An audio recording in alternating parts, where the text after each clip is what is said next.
Hello स्टूडेंटों, कैसे हैं आप सभी। उम्मीद करता हूं कि आप सभी बहुत ही अच्छे होंगे। तो आज का ये वीडियो क्लास 12th स्टूडेंटों के लिए बहुत ही ज़्यादा इम्पोर्टेंट होने वाला है, क्योंकि इस वीडियो हम टॉपिक लेके आ गए हैं पीएन संधि डायोड का उपयोग करके अर्धतरंग दृष्टिकारी। दूसरा टॉपिक है अर्धतरंग दृष्टिकारी का परपथ की बनावट। तो अगर इसको रट के नहीं समझ कर याद करना चाहते हो तो वीडियो में शुरू से लेकर अंत तक बने रहना पड़ेगा।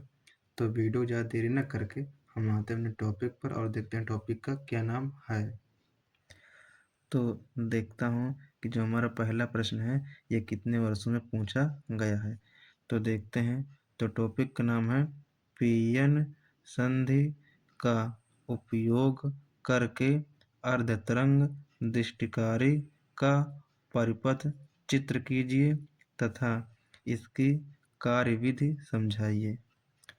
तो ये प्रश्न कितने वर्षों में पूछा गया है आप स्क्रीन पर देख ही रहेंगे। तो ये प्रश्न जो है 2014 से लेकर 16, 17, 18, 19, 20, 22, 23, 24, ठीक है। तो ये जो है 2014 से लेकर 2025 तक ये प्रश्न जो है रिपीट हुए हैं। तो ये जो है 25 में भी आ सकते हैं, 26 में भी आ सकते हैं। तो इस पर आप जो है ज़्यादा ध्यान दीजिए, ठीक है, और बाकियों पर जो है कम ध्यान दीजिए, क्योंकि ये जो है प्रश्न बहुत बार रिपीट हुआ है। तो पहले प्रश्न से 2 प्रश्न बन रहा है, ठीक है। तो पहला प्रश्न क्या है? तो पहला प्रश्न है पीएन संधि का उपयोग करके अर्धतरंग दृष्टिकारी। तो देखते हैं कि पीएन संधि का उपयोग करके अर्धतरंग दृष्टिकारी क्या है। अर्धतरंग दृष्टिकारी एक क्या है? एक उपकरण है जिसको आप कह सकते हैं जो है क्या कहते हैं, मशीन। और जो आप यहाँ देख रहे हैं लिखा है प्रत्यावर्ती धारा, तो ये क्या है? तो ये जो है एसी है, ठीक नहीं। और जो लिखा है दिष्ट धारा, ये क्या है? डीसी है। कहने का मतलब कि जो हमारा उपकरण या मशीन होता है वो जो है एसी करंट को या एसी धारा को डीसी में परिवर्तित कर देता है, ठीक है। यहाँ पर जो है एसी मतलब होता है प्रत्यावर्ती धारा और डीसी मतलब होता है दिष्ट धारा, ठीक है। तो आप पीएन संधि डायोड का उपयोग करके अर्धतरंग दृष्टिकारी डिफिनेशन कैसे याद करेंगे वो सुनिए आप, ठीक है। अर्धतरंग दृष्टिकारी प्रत्यावर्ती धारा को दिष्ट धारा में परिवर्तित कर देता है, तो उसे पीएन संधि डायोड का उपयोग करके अर्धतरंग दृष्टिकारी का डिफिनेशन कह सकते हैं, ठीक है। तो आइए देखते हैं अब दूसरा टॉपिक। तो देखते हैं दूसरा टॉपिक का क्या नाम है। दूसरा टॉपिक का नाम है अर्धतरंग दृष्टिकारी का परपथ की बनावट। तो देखते हैं अर्धतरंग दृष्टिकारी का परपथ की बनावट में क्या लिखा है।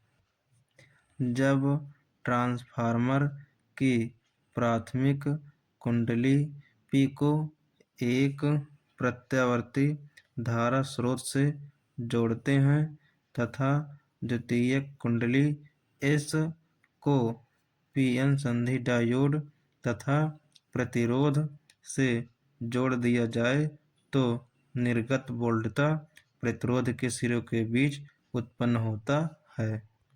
तो उसे क्या कहते हैं? तो उसे कहते हैं अर्धतरंग दृष्टिकारी का परपथ की बनावट। तो आइए अर्धतरंग दृष्टिकारी का परपथ की बनावट की डिफिनीशन को हम डायग्राम के थ्रू याद करने का प्रयास करते हैं इसी वीडियो में। तो पहले आपको समझना पड़ेगा कि जो यहाँ P लिखा है और जो यहाँ S लिखा है ये क्या है। तो P माने होता है प्राथमिक कुंडली और S माने होता है द्वितीयक कुंडली, ठीक है। आप सोच रहे होंगे कि इसमें कुंडली कहाँ है। तो जो आपको ये दिख रहा है ये क्या है? ये कुंडली है, ठीक है। और इसमें भी जो आपको दिख रहा है ये क्या है?